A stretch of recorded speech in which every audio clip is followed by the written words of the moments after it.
Bonjour et bienvenue dans cet épisode du podcast de l'EFUS. Je suis Julie Martin, journaliste, et je vous emmène avec moi en immersion au cœur de la sécurité événementielle à Nice lors de son événement le plus emblématique, son carnaval. Son dispositif de sécurité est unique en Europe, alliant police municipale, sécurité privée et participation citoyenne. Nous vous emmenons dans les coulisses de cette collaboration essentielle pour garantir la sécurité de tous lors de ce grand rassemblement festif. Jean-François Onat, je suis conseiller en matière de sécurité auprès de Véronique Boré à la direction générale adjointe en charge des sécurités, de la proximité et de la citoyenneté pour la ville de Nice. Ce soir, nous irons sur Carnaval et nous allons présenter le dispositif et on va montrer comment fonctionnent les interactions entre la sécurité privée, c'est-à-dire les contrôles d'accès du public. Le Carnaval, c'est 25 000 personnes qui rentrent dans un laps de temps très court. Donc il faut que nous soyons extrêmement vigilants sur la façon de procéder au contrôle. Donc ça, c'est les sociétés de sécurité privée qui l'emploient. Le service de sûreté événementielle qui va gérer tout ça et les interactions avec la police municipale.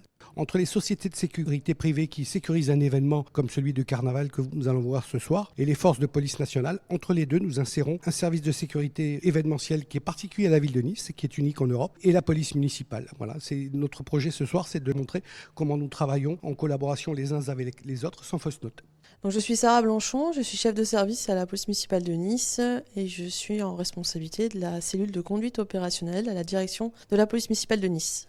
Dans le cadre du Carnaval de Nice, on a un dispositif qui est corollaire au service étatique, puisqu'on a des réunions préparatoires et préfecture. Mais en parallèle, on a un énorme dispositif qui est mis en place aussi avec des agents de sécurité sur les portiques qui permettent aussi au contrôle d'accès. Vous retrouvez donc la police nationale dans son rôle étatique, la police municipale en matière de circulation et également aussi de sûreté. Vous avez aussi le rôle des agents de sécurité. Donc on a la société Tamaris qui travaille activement sur le dispositif du Carnaval puisqu'ils mettent à disposition des agents de sécurité pour la sûreté, mais ils ont aussi des agents de sécurité incendie dans le cadre du carnaval. En parallèle, évidemment, on a les pompiers qui sont sur le dispositif et bien évidemment le service de sécurité événementielle qui appartient à la ville de Nice avec des espèces de vigies qui se retrouvent sur le dispositif du carnaval. On a un dispositif de fermeture et de sûreté aux abords du carnaval. Ce que vous voyez, ce sont les portiques, le badgeage, tout ce qui est attenant à cette sûreté. Mais en parallèle, sur les axes de circulation, on a des fermetures et des déviations. Et pour préserver le public, puisque malheureusement, on a eu le terrible attentat du 14 juillet avec un camion fou, aujourd'hui, c'est la pose de ces blocs béton qu'on appelle donc le dispositif anti-intrusion qui est doublement vérifié et par nos services et ceux de l'État justement afin qu'on ait une sécurité aux abords immédiats de ce dispositif pour préserver la foule. Mais pas que. Il y a aussi malheureusement l'intervention d'un individu armé, que ce soit ou une arme de poing ou effectivement aujourd'hui c'est le couteau et c'est là le rôle des agents de sûreté sur le dispositif de carnaval qui vont filtrer les foules, de s'assurer d'être au maximum vigilants sur les profils qui rentrent au sein du carnaval.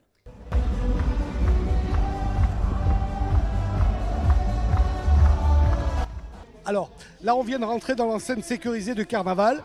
Donc, vous avez vu qu'il y a plusieurs cercles concentriques.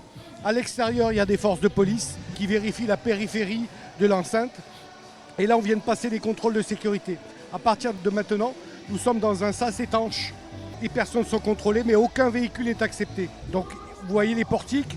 Les portiques, ce sont nos agents de sécurité qui travaillent sous le contrôle des agents de la sûreté événementielle qui sont ici, qui sont en civil et qui contrôlent le travail fait par les agents de sécurité. En deuxième rideau, vous voyez des forces mobiles, les CRS, qui sont là en appui des forces de sécurité privées. Au contrôle, il n'y a que de la sécurité privée. Et ensuite, il y a le contrôle de l'ambiance, ce sont les forces de sécurité, soit municipales, soit nationales. Sur le dispositif, on a 170 agents de sécurité privée, on a 30 agents du service de sûreté événementielle, on a 80 policiers municipaux et il y a plus d'une centaine de policiers nationaux. Je n'ai pas le chiffre exact parce que la police nationale ne communique pas ce chiffre et c'est normal. Et on a également des militaires de l'opération Sentinelle.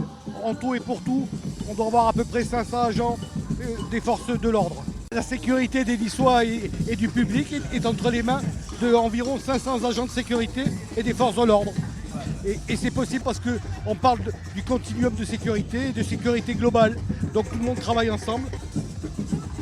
Un événement comme ce soir, c'est 25 000 personnes. 25 000 personnes à faire rentrer dans l'enceinte sécurisée dont je vous ai parlé en très peu de temps. Donc c'est un défi en termes de sécurité. en termes de contrôle, il faut qu'il soit fait le plus rapidement possible, mais aussi le plus sérieusement possible. Donc le gros défi, c'est de faire rentrer 25 000 personnes dans un laps de temps très court. D'où l'importance d'un dispositif à 2 cercles concentriques. Le premier cercle qui est en détection et en prévention, et le deuxième cercle qui est en contrôle. L'intégralité du carnaval se passe dans l'enceinte sécurisée. Ici c'est étanche et le corso se passe uniquement dans ce circuit-là. Tout à l'heure on le verra parce qu'on va prendre la grande roue et vous aurez une vue haute du dispositif. Pas d'alcool. Alors autour, les bars, la vie de la cité continue en dehors du périmètre. Donc il y a des bars qui sont ouverts, il n'y a pas de problème. Mais les gens qui rentrent ici, ils rentrent sans bouteille d'alcool. D'ailleurs, ils rentrent sans bouteille tout court en fait. Il y a plus de 20 000 personnes. Là, il y a à peu près 25 000 personnes. Je m'appelle Alain Arnello, je suis chef de service au service sûreté événementielle de la mairie. Service qu'a créé monsieur le maire en 2018 et que j'ai rejoint dans les premiers mois d'existence. C'est le seul en France qui existe ce type. Suite aux attentats de 2016, le maire a dit plus jamais ça, donc il a créé ce service et on gère à peu près 4000 événements par an. Alors ma cellule, en fait, on est chargé de mettre tous les dispositifs en sécurité. Donc ça va des plots béton qu'on met en travers des rues, des véhicules anti-intrusion qu'on met pour éviter que des véhicules extérieurs puissent rentrer. On gère aussi tous les dispositifs de sécurité avec les agences de sécurité privées. La ville de Nice a démarché avec des sociétés de sécurité qu'on coordonne pour les événements en fonction de leur importance. Ensuite, on travaille beaucoup aussi avec la police municipale et les forces de l'ordre nationales, avec qui on se complète un petit peu parce que si vous voulez, notre service n'est pas officiellement reconnu, on n'a pas de pouvoir spécifique et donc on a une liberté de manœuvre qui est un peu plus importante que les forces de l'ordre classiques. On peut intervenir plus vite, on a moins de hiérarchie à respecter, on a tout plein de petits détails qui nous font gagner du temps. Notre service est dirigé par l'ancien chef de la sécurité de l'OGC Nice et à la base, à la création, c'était un ancien commandant du RAID qui a monté un peu le fonctionnement et les premiers pas du service. Mis à part les vacataires qu'on emploie en surnombre, qui sont des anciens policiers ou des anciens policiers municipaux ou nationaux, c'est des gens extérieurs, on est tous fonctionnaires de la mairie, mais pas forcément policiers. Là, sur le carnaval, on a 160 agents de sécurité, on a 20 vacataires extérieurs et on a aussi 8 personnes du service événementiel qui travaillent avec moi. On s'est réparti un peu tout le site et chacun a sa mission et on est tous reliés par radio et s'il faut intervenir quelque part, on est opérationnel de suite. On a eu sur Carnaval des gens qui ont escaladé les grilles pour rentrer gratuitement, donc on les a repérés. Donc quand on les a repérés, on les bloque et ensuite on fait appel aux forces de l'ordre qui viennent les contrôler, les récupérer. Alors on va prendre un petit peu de hauteur, nous sommes dans la Grande Roue, ce qui nous permet d'avoir une vue immense sur le périmètre du carnaval. Je rappelle, l'enceinte sécurisée représente 10 000 m². Donc là vous allez voir la place Masséna. Sur la place Masséna et notamment la coulée verte, nous avons nos portiques de sécurité. On a déployé 80 portiques de sécurité, ce qui permet d'accueillir dans un temps minimum les 25 000 spectateurs. Donc vous avez 4 entrées, une sur la coulée verte ici que vous voyez, une autre sur la place Masséna, celle sur laquelle nous sommes rentrés, et 2 sur la promenade des Anglais, ce qui représente une superficie très importante. Alors, outre les problèmes de sécurité, on a également des problèmes de circulation, parce que la promenade des Anglais, évidemment, est coupée, et donc ça nous pose également des problèmes de circulation. Donc les 80 policiers municipaux qui sont déployés sur le carnaval, mais vous en avez beaucoup plus parce qu'ils gèrent les problèmes de circulation sur la périphérie de l'enceinte sécurisée. Alors ici c'est le côté sud du périmètre de sécurité, on est sur le front de mer, donc notre promenade des Anglais, qui est effectivement sécurisée à la fois par des blocs anti-intrusion et par le dispositif de sécurité que nous avions initié dans le cadre du projet Pacte sur 1. Donc toutes ces drisses métalliques qui bordent le trottoir sud de la promenade des Anglais, c'est aussi des drisses anti-intrusion. Donc l'ensemble du périmètre est sécurisé, non seulement par ces drisses, mais également par des blocs béton et des véhicules anti-intrusion qui permettent à aucun véhicule de s'introduire dans le dispositif.